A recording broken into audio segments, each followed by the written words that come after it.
Olá, meus amados irmãos e irmãs, tudo bem com vocês? Vamos para a nossa quarta aula da nossa escola de discípulos. É isso aí, você ouviu direito. Nossa quarta aula. Eu vou estar repetindo a última aula que foi dada, que é um panorama, uma viagem no Novo Testamento. Tive alguns erros ali de conteúdo que eu precisei, de certa forma, não daria nem para editar. Eu apaguei tudo e decidi aprimorar mais a aula, fazer uma aula mais profunda, me dedicar mais para dar um conteúdo melhor ainda para vocês, tá bom? Então, provavelmente aqui essa quarta aula ela vai ser dividida em duas partes, porque ficou aí um conteúdo bem grande, aproximadamente aí 35 slides, talvez entrem mais alguns slides, talvez passando de 40 slides aí, e é apenas um panorama, hein, gente, para você ver como tem conteúdo. Apenas um panorama do Novo Testamento. Imagina se eu for mergulhar no profundo. Vai ser o ano todo aí falando só do Novo Testamento, tá bom? Então vamos começar aqui a nossa aula. Quando chegar a hora de parar, eu paro, tá? E aviso a vocês que vou continuar na próxima aula, beleza? Então vamos lá.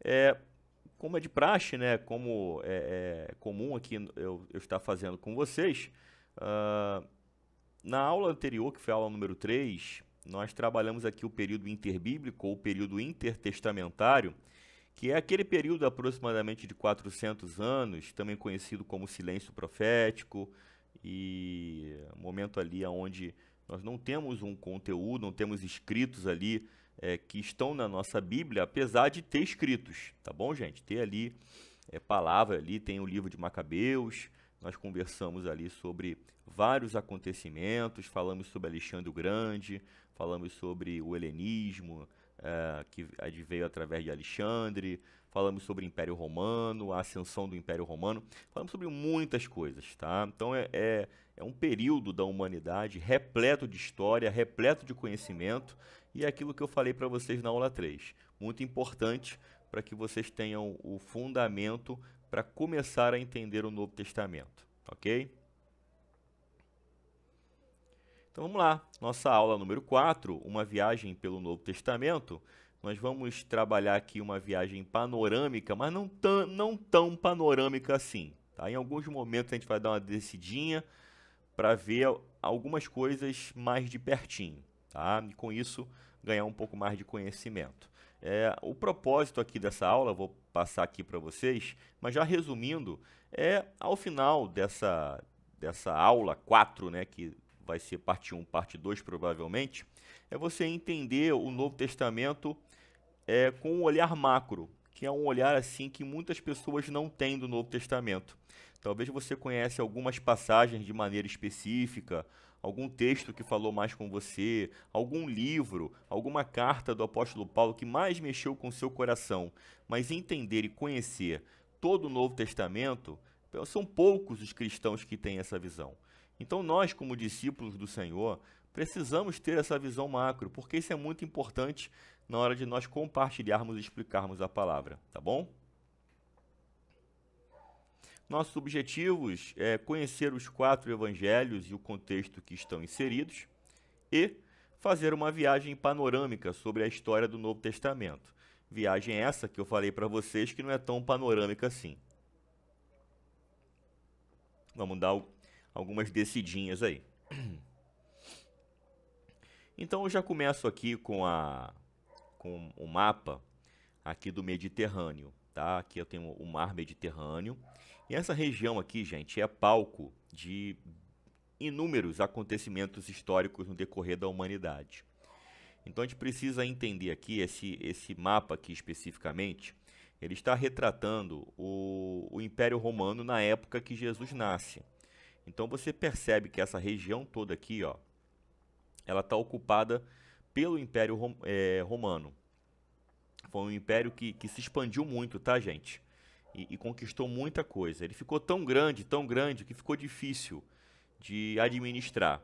Aí que sucedeu a queda do Império Romano, porque começou a ter várias invasões de povos bárbaros. Mas entenda bárbaros não aquelas pessoas que parecem monstros. Não, não é isso. É bárbaros no sentido de pessoas com menor tecnologia, com menor poderio, a questão de evolução mesmo, tá bom? Povos menos evoluídos, pronto, resumi assim. Então a pessoa, às vezes, quando fala em bárbaro, né, pensa logo um monstro, logo, seres. Enfim, não tem nada disso, tá bom? Mas esses povos começaram a invadir, começaram a guerrear, e Roma não conseguiu sustentar essas invasões e aí, gente, a Roma ela cai mais para frente. Mas é importante nós começarmos a nos ambientar com esse mapa aqui, porque aqui nós enxergamos aqui a região da Síria, temos aqui, ó, Jerusalém, temos aqui Egito, temos Alexandria. Alexandria é uma cidade que foi criada por Alexandre, tá bom? Aqui tem um porto aqui maravilhoso aqui de Alexandria que foi utilizado aqui para comércio, para mercantilismo, tá? Aqui temos a Grécia, tá bom? Temos aqui, ó, o Peloponeso, temos a Macedônia. Olha de onde veio Alexandre o Grande, veio da Macedônia, tá bom? Temos Éfeso, aqui chamado aqui de Ásia Menor, tá bom? Mar Negro, ó. Olha só, Cartago, o povo cartaginês. Temos aqui, se não me engano, é a Sicília, ou a Cilícia, se eu não estou enganado, gente, aqui. Temos a Itália, mas o que a gente pode enxergar aqui? Antioquia, aqui, ó, onde Paulo iniciou a sua primeira viagem missionária, Antioquia. E aí, tá conseguindo se localizar aqui no mar Mediterrâneo? Então, gente, é isso. Olha que legal. E aí, olhando um pouquinho mais de perto, ó, eu vou ampliar essa região aqui, tá? Ó. Tá vendo essa região onde eu estou passando o mouse? Eu vou pintar aqui para você. Tá? Aqui, essa região, ela vai ser ampliada. E aqui é basicamente a Judéia aqui, ó, Samaria, na época de Jesus. Tá? Então, nós temos aqui essas regiões aqui que estão dominadas pelo Império Romano. Uma região aqui do Crescente Fértil, já expliquei para você que região é essa. E aqui nós temos as divisões por governador, tá? Então nós temos aqui os filhos de Herodes, Herodes o Grande morre, e essa região aqui é dividida. A região aqui de cima é a região governada por Filipe. Filipe é meio-irmão de Herodes Antipas e do Herodes Arquelau, tá? O Herodes Antipas, ele está aqui nessa região aqui da Galiléia e Pérea. O Herodes Arquelau, essa região toda, ó, Samaria, Judéia e Idumeia, só que ele morre, gente. Ele morre e essa região passa para quem? Para Pôncio Pilatos. E aí, lembra dele? Pôncio Pilatos? Pessoa famosa. Acredito que você que lê a Bíblia sabe muito bem quem é o Pôncio Pilatos. Tá? Então, é importante também a gente entender aqui a geografia da época de Jesus, porque você vai ver o tempo todo a Bíblia dizendo por onde Jesus está andando. Jesus ele passou muito pela Galiléia. Jesus ele, ó, Corazim, Cafarnaum, Caná. Ó as bodas de Caná, João capítulo 2, que foi o primeiro milagre que Jesus fez, aonde ele transformou água em vinho. Foi aqui em Caná, olha só que legal. Temos Nazaré, para onde Jesus foi. Aonde que Jesus nasceu? Jesus nasceu em Belém. Vamos achar Belém aqui? Olha o Belém aqui embaixo. Jesus nasceu em Belém. Aí teve a questão da matança que Herodes promoveu para tentar alcançar o Messias. Mas José foi avisado em sonho e ele foge com Jesus para o Egito. Ó. O Egito está aqui para baixo, ó. Tá bom? Está aqui para baixo. Ele foge para o Egito. Quando eles voltam para Nazaré, para que se cumprir a profecia, que Jesus seria chamado Nazareno, tá bom? Então ele vem para cá, para Nazaré. Jesus também veio para cá também, ó, Cafarnaum, Corazim. Aqui no Mar da Galileia tivemos vários eventos aqui com os discípulos. Olha o Rio Jordão aqui, onde João Batista batizava. Olha Jericó. Samaria, que era um local que os judeus não gostavam, porque consideravam os samaritanos um povo impuro. Já expliquei para vocês por causa, o motivo disso, tá? Então eles, quando queriam sair aqui de Jerusalém e ir para cá, para Galiléia, eles contornavam por fora, para não passar por Samaria, Entendeu, gente? Olha aqui o poço de Jacó, onde Jesus encontrou a samaritana. Lembra da passagem que diz que importava que ele passasse por Samaria?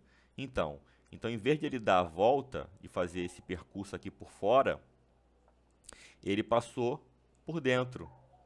E onde ele parou? Justamente aqui, ó, no poço de Jacó, onde ele teve aquele encontro com a samaritana. Gente, como é importante a gente conhecer um pouquinho do mapa, para que a gente possa se localizar e ver que a vida antigamente não era fácil, gente. Já parou para raciocinar a dificuldade que era para se locomover? Não tinha as estradas que temos hoje, não tinha a facilidade que temos hoje. A pessoa mais rápida naquela época é a pessoa que andava na velocidade de um cavalo. Tinha alguém que andasse na velocidade de um cavalo? Acho que não, né? Acho que nem correndo. Então, o meio de transporte mais veloz naquela época era o cavalo. Então, é muito complicado aqui. Você vê que nada disso foi barreira para que a palavra do Senhor alcançasse várias pessoas. Quando nós enxergarmos aqui as viagens missionárias que o apóstolo Paulo faz, saindo aqui de Antioquia, você vai ver como o apóstolo Paulo viaja por esse mar Mediterrâneo aqui, os locais que ele vai. Gente, são vários locais e você vê a força de vontade, o desejo, a chama do evangelho acesa no coração desse homem, e não só desse homem. Você vai ver nessa aula, né, desse panorama, pessoas que foram com o apóstolo Paulo, que acompanharam, que ajudaram ele, que também tinham o mesmo desejo, a mesma chama de anunciar o evangelho. Logicamente, o apóstolo Paulo ele acaba ganhando protagonismo, porque ele escreve as cartas, ele que, né, é usado por Deus para trazer a doutrina e tudo mais, acaba tomando a frente, mas tivemos ali muitas pessoas que ajudaram o apóstolo Paulo e também precisam ser mencionadas, tá bom? Vamos lá, gente. Vamos trabalhar aqui a questão do Novo Testamento na sua estrutura e, basicamente, os 4 evangelhos, para quem que eles foram feitos, a proposta, porque talvez uma pergunta que você possa estar se fazendo. A pergunta é a seguinte: pastor, por que a Bíblia tem 4 evangelhos, todos ali basicamente falando a mesma coisa, falando de Jesus, da sua salvação e por aí vai? Por que tem 4, pastor? Por quê? Então, isso é uma pergunta que muitas pessoas fazem e a proposta aqui da aula é trazer essa resposta. Vamos devagarzinho, ó. O Novo Testamento é composto por 27 livros. O termo livro é considerado no contexto geral. Todavia, sabemos que muitos desses livros são considerados cartas. Assim está a divisão. Vamos lá. Temos os evangelhos, Mateus, Marcos, Lucas e João. Tá bom? Temos aqui a história da igreja, Atos dos Apóstolos. Temos aqui as cartas de Paulo.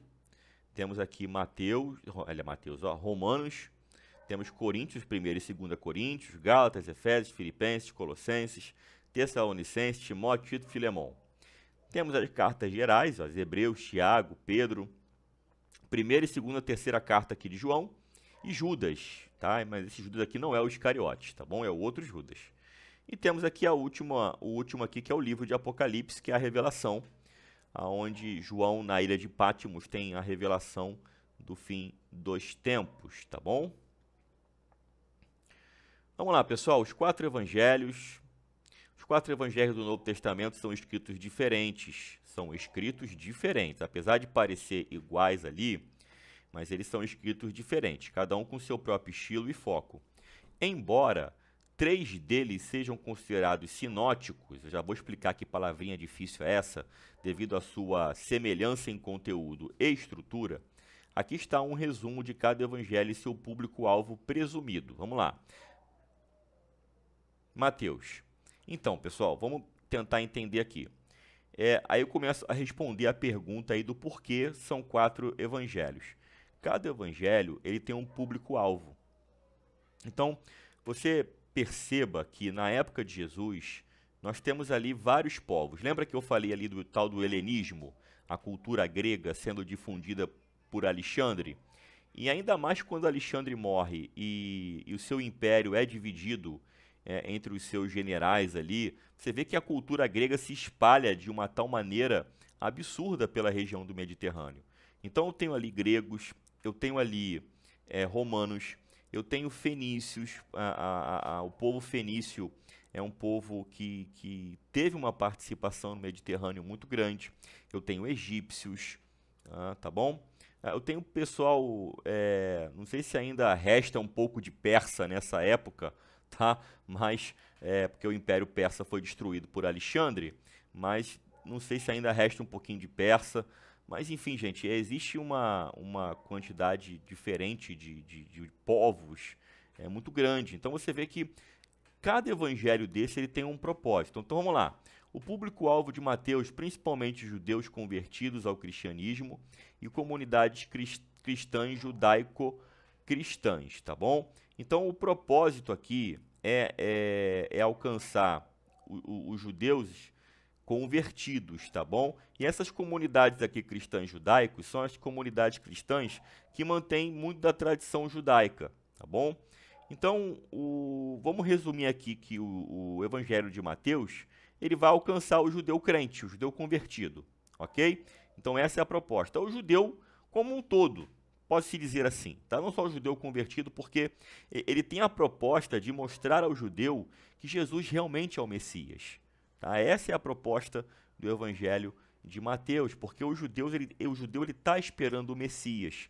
E a visão judaica do Messias é aquela visão do libertador, daquele que ia libertar o povo judeu de Roma nesse momento ali. Roma mantém o povo judeu como cativo, não é à toa aqui no mapa que eu mostrei para vocês aqui a divisão dos governadores, né, de Roma, cuidando de cada região aqui da Judéia, Samaria, Galiléia, essa região aí do crescente fértil, tá bom?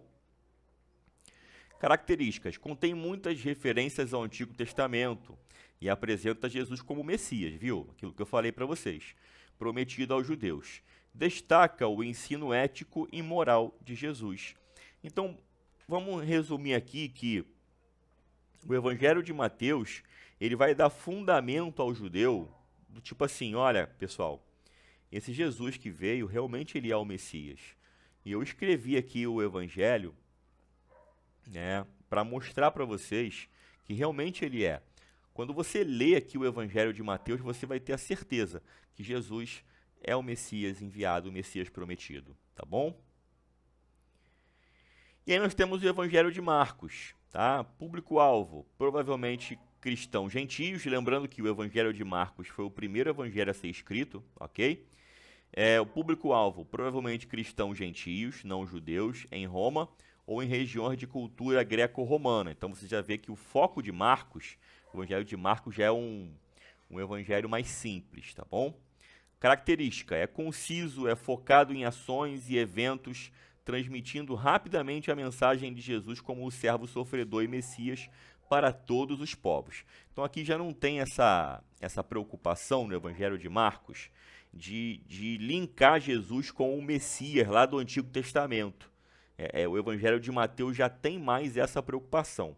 Marcos já não está mais tão preocupado com isso, tá? Já é uma coisa mais simples e a questão maior é apresentar Jesus como servo sofredor e Messias. Sim, Messias. Ok, mas é o Messias para todos os povos, tá bom?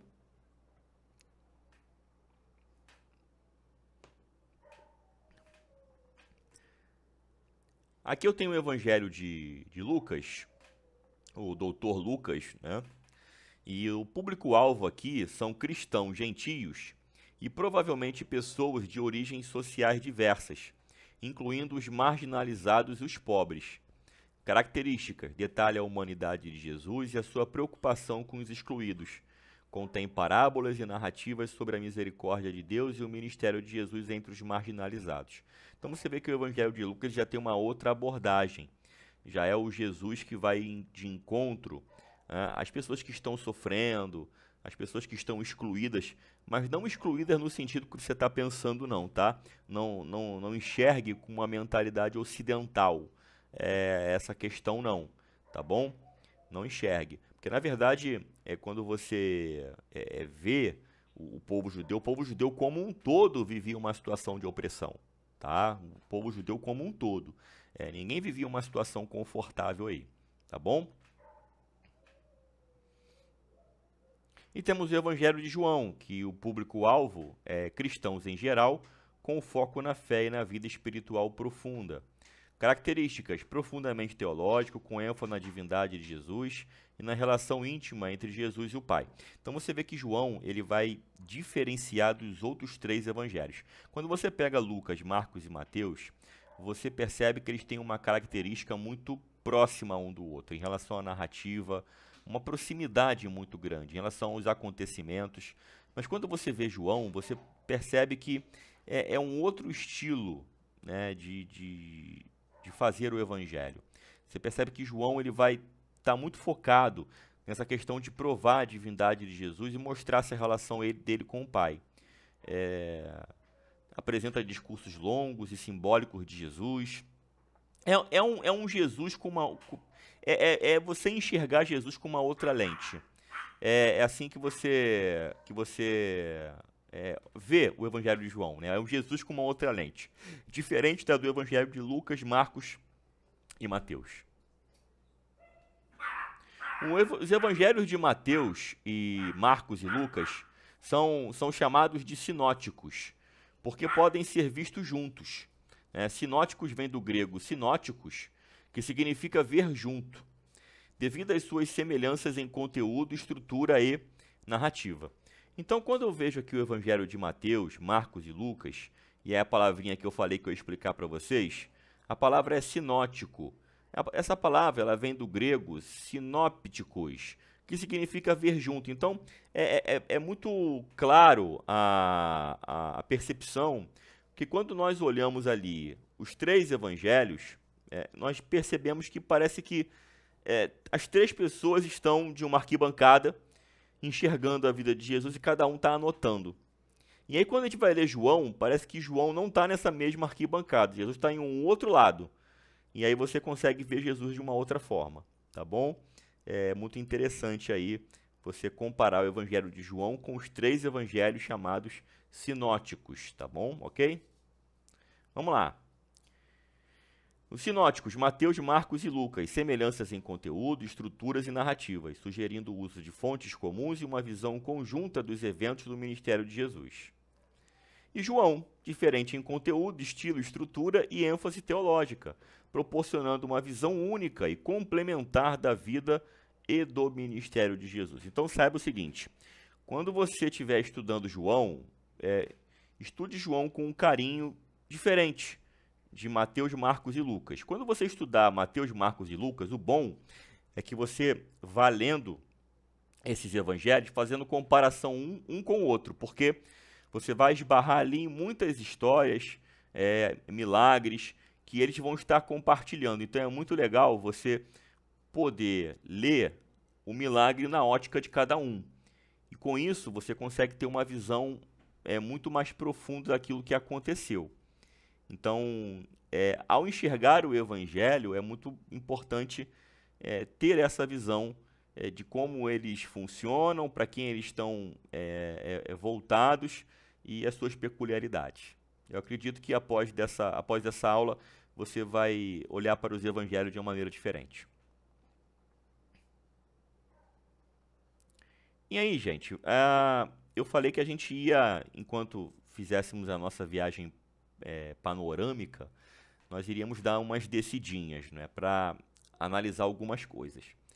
Então, deixa eu beber uma aguinha aqui. Então, é muito importante, quando nós vamos ler os 4 evangelhos, nós entendermos esses nomes aqui. São nomes que vão nos acompanhar, basicamente esses 2 aqui de cima, vão nos acompanhar aí na leitura dos evangelhos para cima e para baixo. Então, entender isso aí é muito importante para que a gente possa compreender todo o contexto da passagem que nós estamos lendo. Não basta a gente ler os evangelhos com uma fé, gente, como é que eu posso dizer, gente? Uma fé irracional. Olha só a palavra que eu vou utilizar. Mas, pastor, tem fé racional? Sim, a nossa fé ela é racional. Razão não é diferente de fé. Razão não é algo oposto à fé. Pelo contrário, a nossa fé, ela é racional porque ela está fundamentada em algo sólido. Em algo sólido, gente. A gente não está acreditando no conto da carochinha, não. Nós temos fundamento sólido para crer, tá? em Jesus. Temos fundamento sólido. Posso elencar aqui vários fundamentos que na defesa da minha fé ou da sua fé, tá bom? Então, voltando aqui para a questão dos fariseus, saduceus, é importante nós termos esse conhecimento para que a gente possa ter o pleno entendimento daquilo que a gente está lendo. Então, quem são esses povos aqui, né? Quem é esse povo todo aqui que está compondo aqui esses nomes estranhos? Vamos aprender. Vamos lá. Isso tudo nada mais é do que seitas judaicas, ok? Naquela época de Jesus, o judaísmo ele não era algo homogêneo, ele não era uma coisa só, ele tinha suas divisões, assim como tem hoje. Se você for lá em Israel, você vai ver divisões entre os judeus mais ortodoxos, judeus liberais. Então existe uma divisão do judaísmo hoje, na época de Jesus também. Então, existem 4 divisões básicas, que são essas que eu apresentei para você, de como o judaísmo estava composto na época de Jesus. Vamos ver a primeira divisão, que são os fariseus. Tá? Os fariseus eles possuem origem durante o período dos macabeus. Lembra dos macabeus que eu conversei com vocês? Lá do período interbíblico, a revolta dos macabeus. Lembra? Que sacrificaram um porco no templo, e aí uma família sacerdotal se rebelou ali e liderou uma revolta que foi conhecida como essa revolta aí dos macabeus, aproximadamente 150 a.C. Então, existe uma corrente muito forte que os fariseus eles surgiram nesse período. Todavia, existe uma outra corrente que vai dizer que os fariseus eles surgiram lá do segundo templo de Salomão. Na verdade, não é o segundo de Salomão, é o segundo templo que foi construído. O primeiro templo foi o templo de Salomão, o segundo templo foi o templo a gente chama de Ageu e Zacarias, é a segunda casa, tá bom? Após o retorno babilônico, do exílio babilônico, 70 anos após, eles reconstroem o templo, reconstroem as muralhas. Tá lembrado? Já dei essa aula para vocês. Caso tenha alguma dúvida, só voltar lá no panorama do Antigo Testamento, tá bom? Então, existe uma corrente de pensamento, de entendimento, que talvez eles tenham surgido lá. O fariseu, quero que você entenda, eu vou te dar uma outra ótica do fariseu. A gente tem o costume de achar que o fariseu, no nosso cotidiano, é chamado do mão de vaca, do mão de vaca, daquele camarada que não libera, não abre a mão para nada. E também temos o costume de achar, e aí esse já é mais no meio do cristianismo, do fariseu ser aquela pessoa hipócrita, falsa, ser aquela pessoa mentirosa, enfim, tudo de ruim. E aí, gente, eu quero te dar uma outra visão do fariseu, não vou desmentir isso, porque o próprio Jesus falou isso. Jesus chamou os fariseus de sepulcro caiado, ou seja, pintadinho, bonitinho por fora, mas podre por dentro. E eu não vou, de maneira nenhuma, dizer que é o contrário. Mas eu só quero mostrar para vocês e trazer um pouco de humanidade para esse pessoal aí. Porque é aquilo, gente, eles se perderam. Eles se perderam. Porque se eles nasceram aqui no período dos macabeus, ou se eles nasceram lá na época do segundo templo, isso aí não vai mudar muita coisa para a gente. Mas eu quero que você entenda que essa seita, ela nasceu com o propósito deles guardarem a lei. Eles tinham uma preocupação muito grande com a guarda da lei, e eles tinham uma preocupação em fazer com que essa lei ela fosse aplicada ao cotidiano do povo. Então, para que a lei, eles interpretassem a lei e trouxessem a lei para o cotidiano das pessoas, eles começaram a criar várias tradições. Essas tradições orais nós chamamos de Talmud, e era onde estavam ali essas recomendações, essas tradições, essas orientações para a observância da lei de Moisés. Então você vê, gente, esse pessoal, eles eram muito considerados pelo povo judeu, porque eles eram os guardiões. E eles tinham muita preocupação com que o povo viesse a se perder. Lembra que no panorama do Antigo Testamento, eu falei sobre os samaritanos, que eles se perderam, eles acabaram se corrompendo, se misturando com o povo assírio, no cativeiro assírio? Então, após a volta, né, do povo judeu lá da Babilônia, e aí partindo do princípio que eles surgiram de lá, e mesmo no caso não tenham surgido, mas é de lembrar ou de colocar aqui a importância de se manterem puros, de se manterem fiéis. Não é à toa que a gente vai mencionar aqui sobre as sinagogas, que foram assembleias que foram criadas durante esse período de cativeiro babilônico, justamente para que o povo não viesse a perder a sua origem, perder a sua essência, perder a sua fé. Então você vê que o próprio povo ele foi criando mecanismos para se manter ali, ó, agarrado na fé, porque a pressão externa dos povos pagãos era muito grande.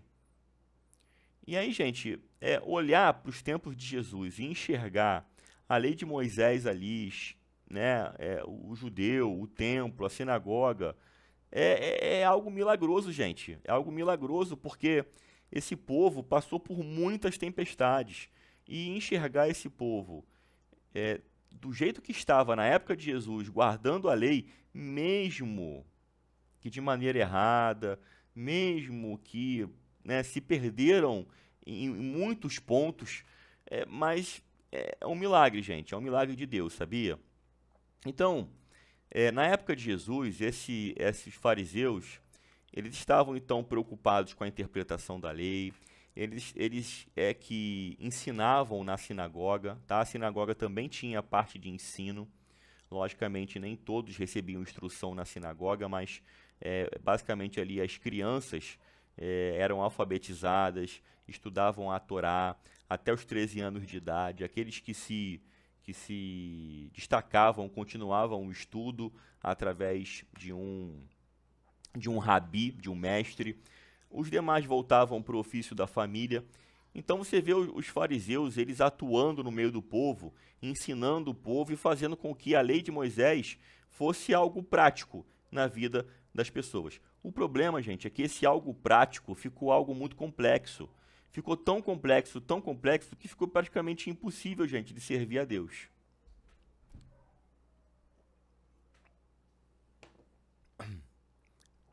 Vamos lá. Doutrina. Observância rigorosa da lei de Moisés e das tradições orais. Acreditavam na ressurreição dos mortos, na existência de anjos e espíritos. Por que fiz questão de mencionar isso aqui? Pô, Alexandre, tá, eu também acredito. Então, é que eu vou passar aqui por uma seita judaica que atuava basicamente no templo, tá? Exclusivamente no templo, que eles não acreditavam em nada disso. Eles acreditavam basicamente na Torá e ponto final. Não tinham essa visão mais mística da coisa, tá bom? Influência. Tinham grande influência entre o povo comum, eram respeitados por sua piedade e conhecimento das escrituras. E esse respeito advém desse serviço que eles prestavam em fazer com que a lei fosse algo prático na vida das pessoas. Relação com Jesus, frequentemente em conflito com Jesus, especialmente em questões de interpretação da lei e hipocrisia. Porque assim, eles cobravam muita coisa, mas eles mesmos não faziam. Então eles mantinham aquela aparência, né, de pessoa piedosa, mas eles mesmos deixavam a desejar. Então era mais uma casca, era mais uma aparência do que uma verdade em si. Então Jesus criticou muito os fariseus, brigou muito com os fariseus, tá bom? Brigou no bom sentido, tá, gente? Brigou no sentido de combater os falsos ensinos. Vamos lá, esse povo aqui, os saduceus, eles já se opõem aos fariseus na questão de alguns entendimentos do judaísmo, tá bom? Vamos lá, origem. Eram da elite sacerdotal e aristocrática, ou seja, o governo dos melhores. Isso quer dizer a palavra aristocracia, tá? É o governo dos melhores. Com grande influência no Templo de Jerusalém. Doutrina. Rejeitavam a ressurreição, os anjos e espíritos, viu? Contrário àquilo que os fariseus acreditavam. E seguiam apenas a Torá escrita, sem aceitar a tradição oral. Então aquilo, lembra da tradição oral, que era o Talmud? Então, eles não aceitavam o Talmud, não aceitavam. Eles só aceitavam aquilo que estava escrito na lei. Influência. Tinham controle do Sinédrio, que é o Conselho Supremo Judaico, onde eram tomadas decisões, e eram colaboradores dos romanos. Ou seja, gente, vivia aquela relação política com os romanos para que, né, pudessem tirar vantagem e pudessem ali ficar bem perante o povo e perante os romanos. Eram verdadeiros políticos, tá bom? Relação com Jesus. Conflitavam com Jesus principalmente por questões doutrinárias de autoridade. Porque aquilo, os saduceus, eles eram tipo a elite, né? Como eu já disse aqui. Então eles rivalizavam muito com Jesus, porque quando Jesus começou a ascender ministerialmente, começou a incomodar muito os saduceus. Então eles vinham sim falar com Jesus, tanto ele quanto os fariseus. Tá? Os saduceus por causa da autoridade e os fariseus vinham muito também por causa da interpretação de textos bíblicos e por aí vai.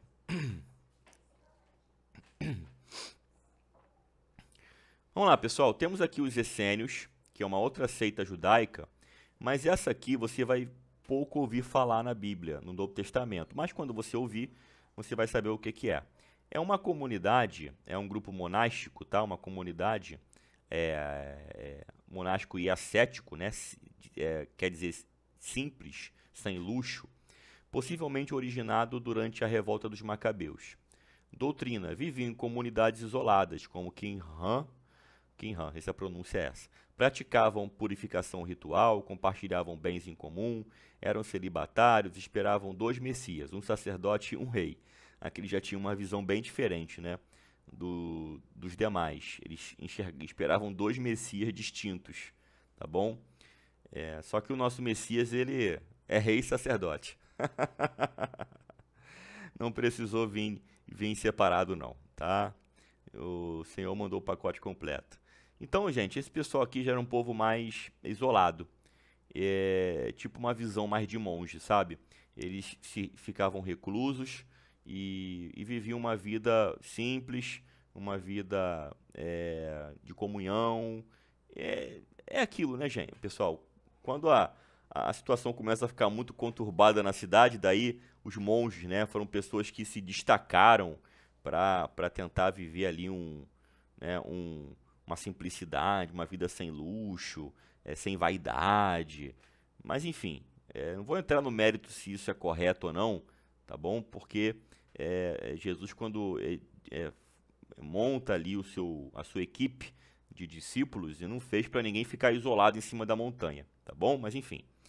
Mas esse povo aí vivia desse jeito. Relação com Jesus. Não há menção direta de Jesus interagindo com os essênios, mas alguns de seus ensinamentos e práticas mostram paralelos com os de Jesus. Existem alguns boatos aí, eu não vou entrar nesse mérito não, tá, gente? Jesus, ele poderia ser um essênio. Não existe nenhuma confirmação de que Jesus era essênio, tá bom? E essa informação, ela vem justamente por esse fato aqui final, de alguns dos ensinamentos e práticas de Jesus, né, terem paralelo, né, dos essênios terem paralelo com os de Jesus, tá bom? E aí nós temos o quarto grupo, que são os zelotes. Eles surgiram por volta de 6 depois de Cristo, como um grupo radical e nacionalista. Então, os zelotes, eles eram aqueles judeus com visão mais radical, e eles tinham aquela visão do seguinte: o Messias vai vir, o Messias vai ser um guerreiro, ele vai libertar a gente de Roma. Então essa seita judaica, eles tinham essa visão bem forte. E é aquilo, se fosse para partir para o tapa, partia para o tapa, ok? Doutrina. opunham-se ao domínio romano e promoviam a revolta armada. Acreditavam que somente Deus era o verdadeiro rei de Israel. Relação com Jesus, Simão, né, um dos apóstolos de Jesus, o Zelote, um dos 12, era associado a esse grupo. Jesus, no entanto, pregava um reino espiritual em vez de uma revolta militar. Então, os discípulos tiveram, não só o Simão, mas todos os discípulos tiveram que aprender isso. Tá? Eles imaginavam que Jesus fosse partir ali para o combate, mas quando Jesus começou a falar que o reino dele não era desse mundo, que ia morrer na cruz e tudo mais, isso começou a deixar os discípulos bem incomodados.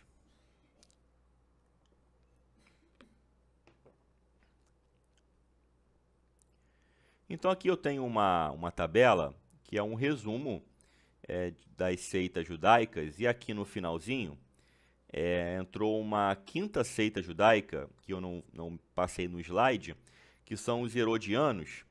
E os herodianos, pessoal, era uma classe que ficava ali aos pés, né, dos romanos.